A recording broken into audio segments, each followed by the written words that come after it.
Hi everyone, welcome to SY English Point.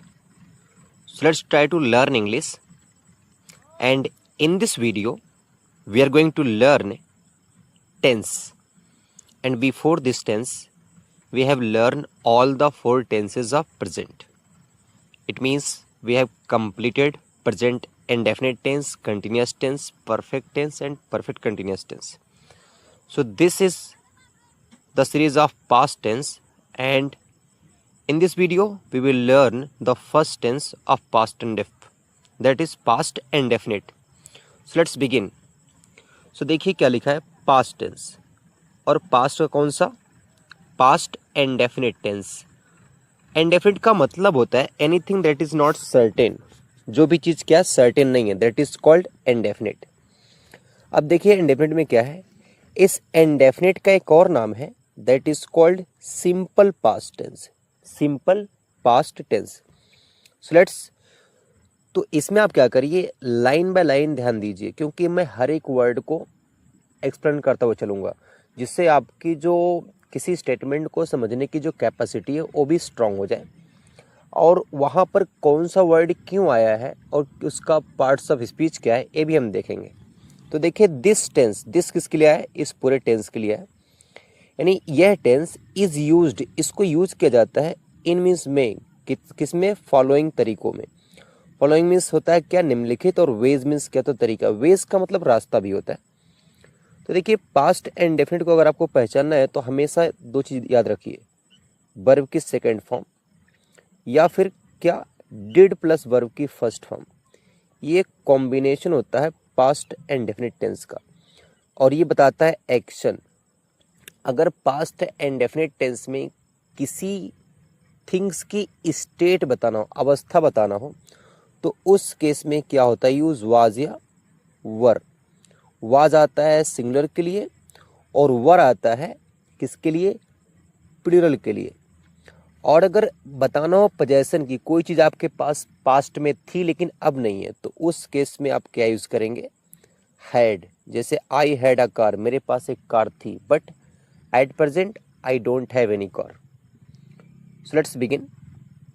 तो देखिए, to indicate an action, एक ऐसे एक्शन को इंडिकेट करने के लिए, दैट हैपेंड, दैट किसके लिए है, इस एक्शन के लिए है जो हुआ, इन द पास्ट, कब, पास्ट में हुआ है, एंड मीन्स और, टू रिपोर्ट कंप्लीटेड एक्शन, और ऐसा एक्शन क्या होता है, कंप्लीट होता है।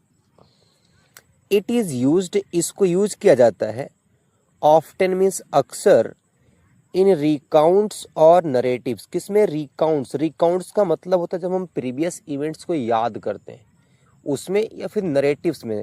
नरेटिव का मतलब क्या होता है, जब हम किसी घटना को, ऐतिहासिक इवेंट्स को, एक्सीडेंट को नरेट करते हैं, उसकी व्याख्या करते हैं, किसी को बताते हैं। तो देखते हैं इसका फर्स्ट यूज क्या है, एग्जाम्पल को देखते हैं। देखिए तो एग्जाम्पल है इसका, किसका, पास्ट एंड डेफिनेट टेंस का। इसमें हमेशा वर्ब की सेकंड फॉर्म आती है, याद रखिएगा, keep this in your mind.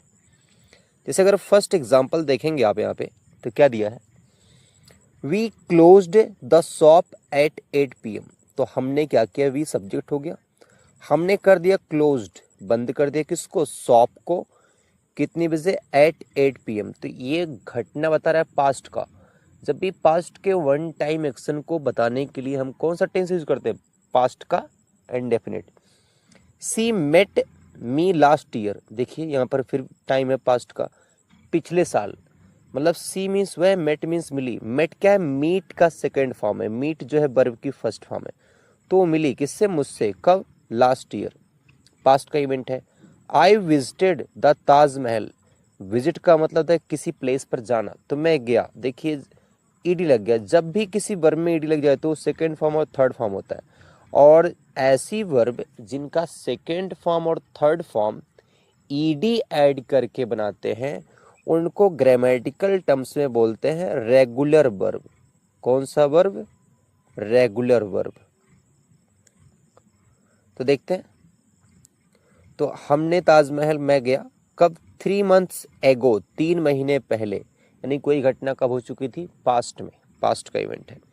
अब देखिए इसका जो सेकेंड यूज है वो क्या है, to indicate past habits, past की हैबिट को बताने के लिए, यानी कोई ऐसी हैबिट जो पास्ट में आपकी थी but at present you have given those habit but it was active in the past, वो पास्ट में एक्टिव थी।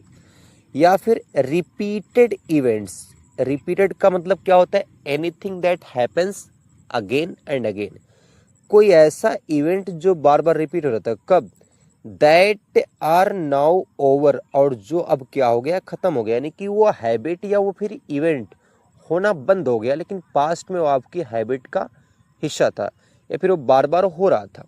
जैसे अब देखिए कोई एग्जाम्पल, कोई क्या कर रहा है, कोई याद कर रहा है, इन दोज डेज, यानी कि उन दिनों, दोज मीन्स कहता है उन, डेज मीन्स दिनों। अब कोई पास्ट के दिन को याद करो और क्या बोल रहा है, माय मदर, जो मेरी मम्मी थी, गेव, मुझे दिया, दिया करती थी, मी मीन्स मुझे। देखिए गेव क्या है, गिव का सेकेंड फॉर्म है।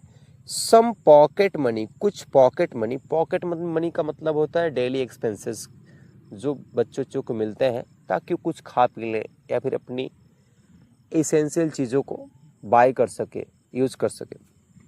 एवरी डे, यानी कि हर दिन, कब, पास्ट में, लेकिन अब नहीं दे रही है, हो सकता है बेटा बड़ा हो गया हो, इंडिपेंडेंट हो गया हो।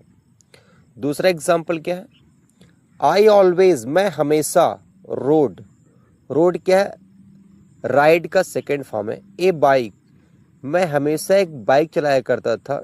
टू स्कूल, कब, स्कूल में। व्हेन मीन्स जब। आई वाज यंग, जब मैं क्या था, एक यंग बॉय था। व्हेन आई वाज यंग, जब मैं क्या था, यंग था। द हैबिचुअल पास्ट, अगला यूज क्या है, रोड क्या है, राइड का सेकेंड फॉर्म है, याद रखिएगा, रोड क्या है, राइड का सेकेंड फॉर्म है।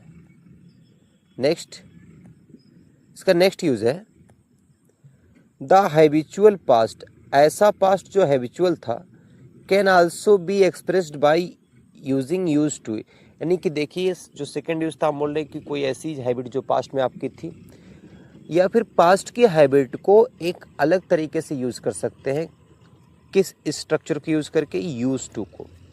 जैसे अगर मैं बोल रहा हूँ, इसका हिंदी अर्थ होता है कोई कार्य हुआ करता था या फिर कोई कार्य किया करता था। जैसे सी यूज टू ड्रिंक, वह पिया करती थी। टी मीन्स चाय, कब, इन द मॉर्निंग मीन्स सुबह में, यानी कि सुबह में वह चाय पिया करती थी। नेक्स्ट क्या है, माई ग्रैंड फादर, मेरे जो दादाजी थे, used to means used to read, पढ़ा करते थे, अ फ्यू चैप्टर्स, कुछ चैप्टर्स, किसके, ऑफ द गीता, गीता के, एवरीडे मीन्स प्रत्येक दिन। तो यहाँ पर पास्ट की हैबिट को हम एक्सप्रेस करने के लिए यूज्ड टू एक्स जो स्ट्रक्चर है इसका भी यूज कर सकते हैं। नेक्स्ट क्या है,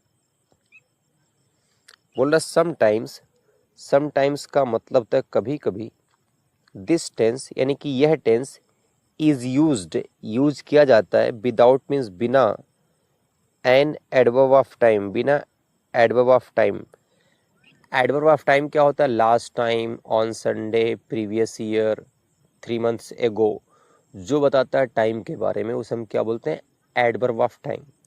तो कभी कभी इस टेंस को हम बिना टाइम के इंडिकेशन के भी यूज करते हैं। इन सच केसेस, ऐसे हालात में, दिस, द टाइम, जो टाइम होता है, मे बी, हो सकता है, आइदर इम्प्लाइड या फिर अंडरस्टूड या फिर इंडिकेटेड बाय द कॉन्टेक्स्ट, या फिर उस एक्शन के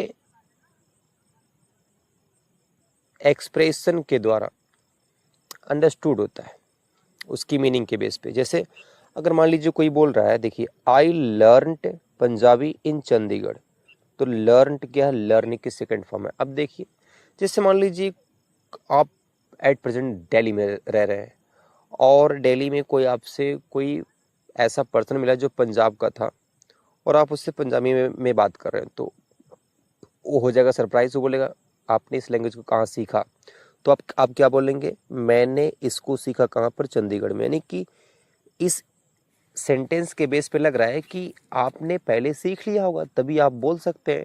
तो इसी का मतलब है कि कंटेक्स्ट के बेस पे अंडरस्टूड होता है कि एक्शन पास्ट में हुआ है।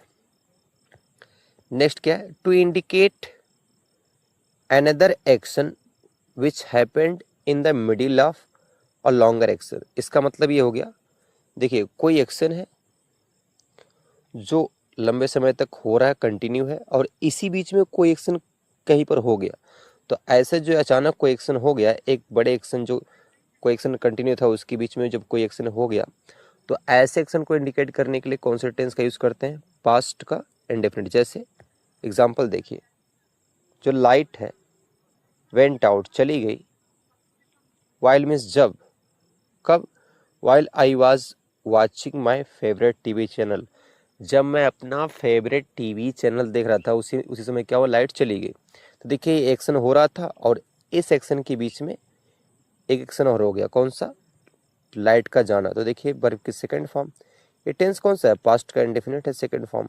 और ये देखिए वाज प्लस वर्ब में आईएनजी, ये कौन सा, पास्ट का कंटिन्यूअस। अब देखते हैं इसका स्ट्रक्चर क्या हो जाएगा। अफर्मेटिव का स्ट्रक्चर देखिए, सब्जेक्ट यानी कि ऐसा सेंटेंस जिसमें हम पॉजिटिव इंफॉर्मेशन देते हैं उसे हम क्या बोलते हैं, अफर्मेटिव सेंटेंस। जैसे सब्जेक्ट हो गया, वर्ब की सेकंड फॉर्म हो गई, उसके बाद रिमेनिंग वर्ड्स हो गया। For example, I played football, कहाँ पर, in the play ground, in the ground, मैं ग्राउंड में क्या खेला, फुटबॉल खेला। देखिए वर्ब की सेकंड फॉर्म है। She sang a song in the party, उसने एक गाना गाया, कहाँ पर, पार्टी में। सैंग क्या है, सिंग का सेकंड फॉर्म है। निगेटिव में क्या हो जाएगा, जिसमें हम निगेटिव इन्फॉर्मेशन देते हैं। फॉर एग्जाम्पल, अब निगेटिव में देखिए, निगेटिव में कॉम्बिनेशन क्या होता है, जैसे ही निगेटिव की हेल्पिंग वर्ब डिड आती है उसके बाद हमेशा वर्ब की कौन सी फॉर्म आती है, फर्स्ट फॉर्म आती है, फिर रिमेनिंग वर्ड। जैसे I did not attend the function, मैं फंक्शन को अटेंड नहीं किया, कोई बोल रहा है, तो डिड आ गया, और डिड के बाद देखिए वर्ब की first form. They did not watch the television, way television नहीं देखे, डिड आ गया, वर्ब की फर्स्ट फॉर्म। अगर आपको अंडरस्टैंड करना है कि इंटरोगेटिव सेंटेंस दो टाइप के, तो देखिए यानी ऐसे सेंटेंस जिसमें हम क्या पूछते हैं, प्रश्न पूछते हैं, ये दो टाइप के होते हैं। एक की शुरुआत होती है हेल्पिंग वर्ब से और एक की शुरुआत होती है क्वेश्चन वर्ड से।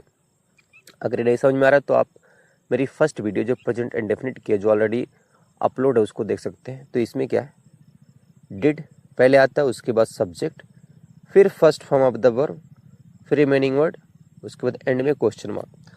अगर क्वेश्चन वर्ड है तो पहले आ जाएगा क्वेश्चन वर्ड, बाकी सब सेम। देखिए एंड में क्वेश्चन मार्क। जैसे did you play a game, क्या आपने गेम खेला। अब मैं इसका जवाब यस या नो में दे सकता हूँ। यस, हाँ।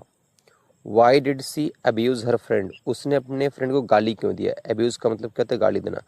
अब आप इसका जवाब यस नो में नहीं दे सकते, इसीलिए इसकी शुरुआत किससे हुई है, क्वेश्चन वर्ड से हुई है। When did father go to the office, father office कब जाते थे या कब गए। तो ये टाइम के बारे में पूछ रहा है, इसका जवाब हम यस नो में नहीं दे सकते। Why did superior not speak the truth, superior ने सच क्यों नहीं बोला। तो देखिए वाई, अब यहाँ पर आपको क्या देना पड़ेगा, reason. So that's all, keep learning, keep growing, all the best.